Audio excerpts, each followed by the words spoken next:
जय हिंद फ्रेंड्स। तो हम पढ़ रहे थे धीर सिंह दाबाई की सुभाष शांति विद्यालय विषय की बुक। आज के सेशन में हम कांच पढ़ेंगे, दर्पण पढ़ेंगे, है ना। दर्पण में हम समतल दर्पण, गोलीय दर्पण, उत्तल दर्पण, अवतल दर्पण, इनमें कहाँ कहाँ चित्र बनता है ये सब पढ़ेंगे। इसके अलावा है ना एक और टॉपिक पढ़ेंगे अपन जिसको हम कहते हैं कि पहला टॉपिक क्या था, पहला पॉइंट क्या पढ़ा हमने। तो ठहरते थोड़ा, पहले आज की कुछ स्टोरी, कविता, कहानी, मोटिवेशनल कोट सुने फिर शुरू करते। तो आज स्टोरी ये है कि साधु महात्मा को अपनी लंगोटी बचानी थी। हर रोज चूहे उतर जाते थे। साधु महात्मा परेशान होकर गाँव वालों को कहते कि क्या करो। तो गाँव वालों ने कहा कि बिल्ली पालो, बिल्ली चूहों को खा जाएगी, तुम्हारी लंगोटी बचेगी। अब बिल्ली पाले तो दूध पिलाने की समस्या बन गई, क्या करूँ। तो गाँव वालों ने कहा कि गाय पाल लो। गाय पाल ली, उसको खिलाना, चारा वारा, इसकी समस्या आने लगी। बिल्ली को दूध की समस्या थी तो गाय को चारे की समस्या। गाँव वालों ने कहा कि साधु संत पूछा तो गाँव वालों ने कहा कि खेती बाड़ी करना, खेती बाड़ी आने लगे। अब वो परेशान होकर खेती बाड़ी करे, गाय को संभाले, बिल्ली को संभाले, क्या करे। तो गाँव वालों ने फिर कहा कि दो महिलाएं गाँव में उसकी मतलब काफी उम्र हो गई, अधेड़ उम्र की, उसको पति भी चला गया। तो ऐसा करना, कुछ पैसे दे देना, वो संभालेगी सब कुछ, खेत वगैरह, तुम्हारी गाय वगैरह, तुम्हारी बिल्ली वगैरह सब कुछ संभालेगी, तुम भजन वगैरह हरि कीर्तन करना। उसको ये परेशानी थी, मुझे समझ नहीं मिल पा। अब गाँव वाले के अनुसार ये भी कर दिया। अब जब कभी समय मिलता तो वो जो महिला है उनके पाँव वगैरह दबा देती, सिर वगैरह दबा देती। भली महिला थी, साधु महात्मा थे। तो अब गाँव वालों को परेशानी होने लगी कि ये बात ठीक नहीं महात्मा जी, शादी करनी पड़ेगी आपको, ऐसे नहीं चलेगा। तो बेचारे साधु महात्मा शादी भी कर लेते, ठीक। तो लोगों की कहे क्या क्या करने लगे, किस लिए, क्योंकि उसको उनकी लंगोट बचानी थी, ठीक है। तो ऐसा नहीं करना है, अपनी लंगोट बचाने के लिए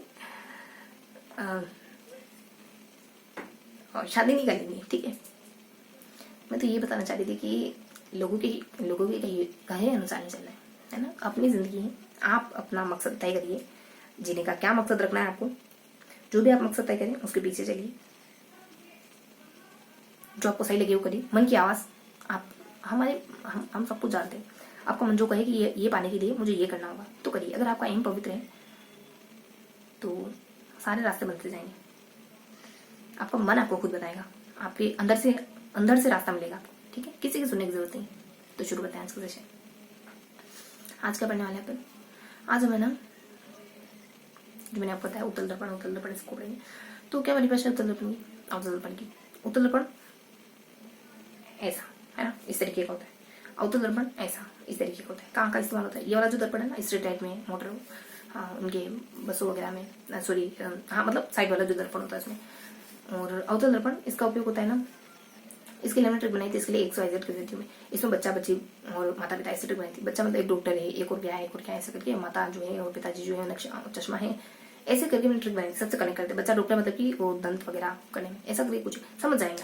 इससे पहले वाला सेशन नहीं है, इसमें हमें थोड़ा सा बताता हूँ। इस वाले सेशन में सिर्फ हम बातें करते हैं, जितना याद आता है, जैसा याद आता है बस रिवाइज करते हैं। परफेक्शन की तरफ नहीं भागते, बल्कि बिल्कुल अनौपचारिक तरीके से बातें करते हैं, ठीक है। तो ये उत्तल दर्पण, समतल दर्पण की क्या अच्छी बात है, क्या बुरी बात है, मतलब क्या इसकी विशेषता है समतल दर्पण की। और गोलीय दर्पण की FPC जो भी अपन बिल्कुल साइंस, प्योर साइंस में पढ़ते हैं वो सब।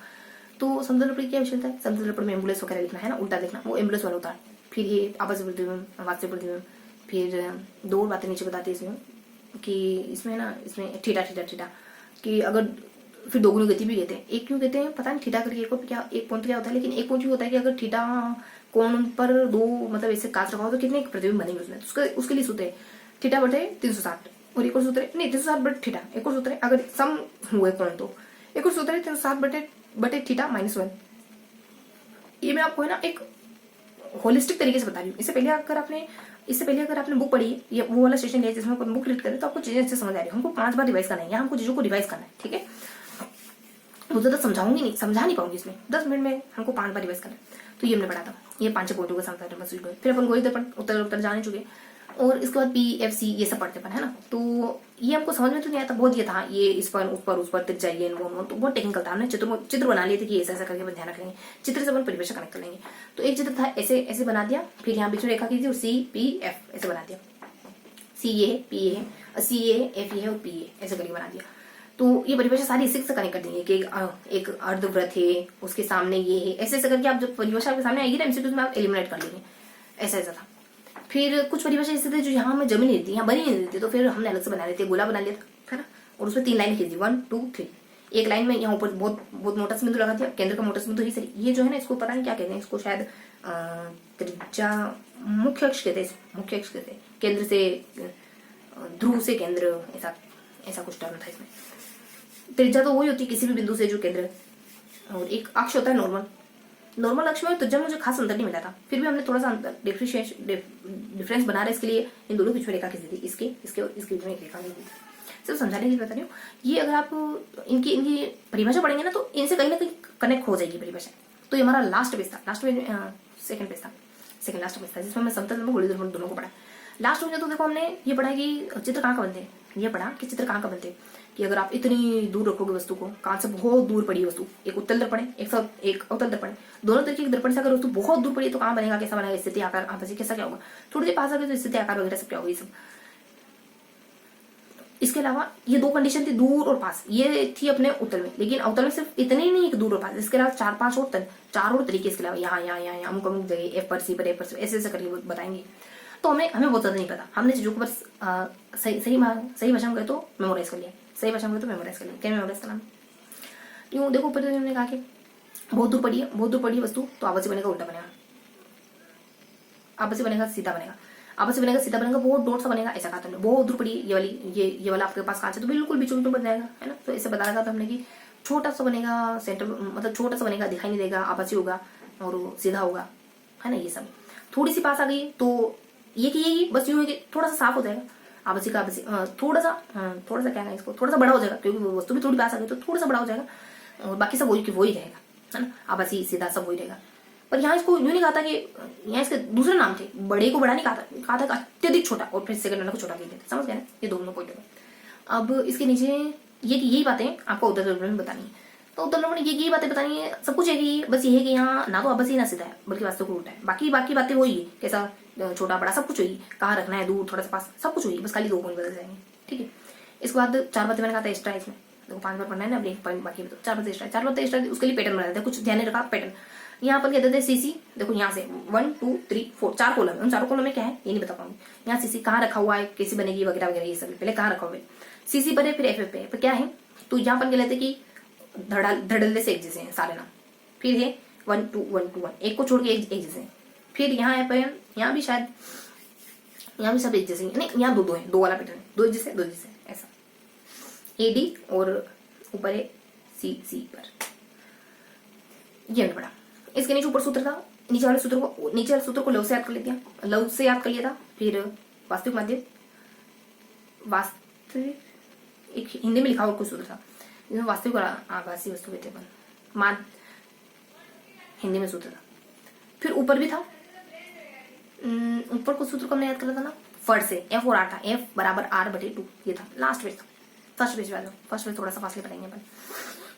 फर्स्ट पेज थोड़ा सा यूनिक सा पेज था, 3 कॉन्सेप्ट है फर्स्ट पेज में। अपवर्तनांक किसको कहते हैं, अपवर्तन किसको कहते हैं, प्रतिबिंब किसको, प्रतिबिंब यानी चीज का काफी दिखा देना प्रतिबिंब होता है।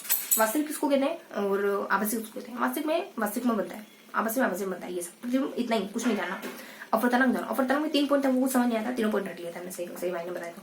एक माध्यम से दूसरे, अपवर्तन से ही पता चल गया, अपवर्तन होता है एक माध्यम से दूसरे माध्यम में वस्तु का दिखाई देना, ये प्रकाश का दायरा अपवर्तन कहलाता है। परिभाषा देखो अनुपात में थी,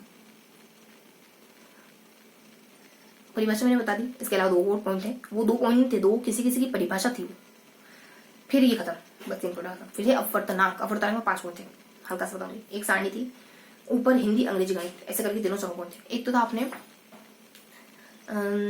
एक हिंदी अंग्रेजी गणित, मतलब ये समझो कुछ 5 पॉइंट है, सिंपल सा समझो कि कुछ 5 पॉइंट है अपवर्तनांक।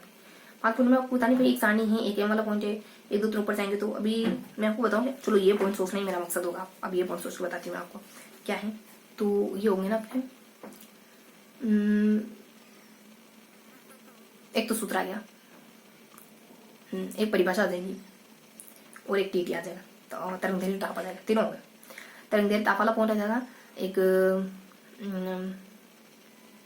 हिंदी में सूत्र वाला पॉइंट आ जाएगा और एक परिभाषा वाला पॉइंट आ जाएगा। हिंदी में मतलब बटे में लिखा हो तो गणित हो गया, टीटी मतलब ताप और तरंगदैर्घ्य हो गया, और परिभाषा हिंदी में लिखी हुई तो गणित हिंदी अंग्रेजी सब हो गया ना। आपने अगर सेशन लिया है पहले वाला तो समझ आ जाएगी आपको। ये था पूरा सेशन, 5 बार रिवाइज करते हैं।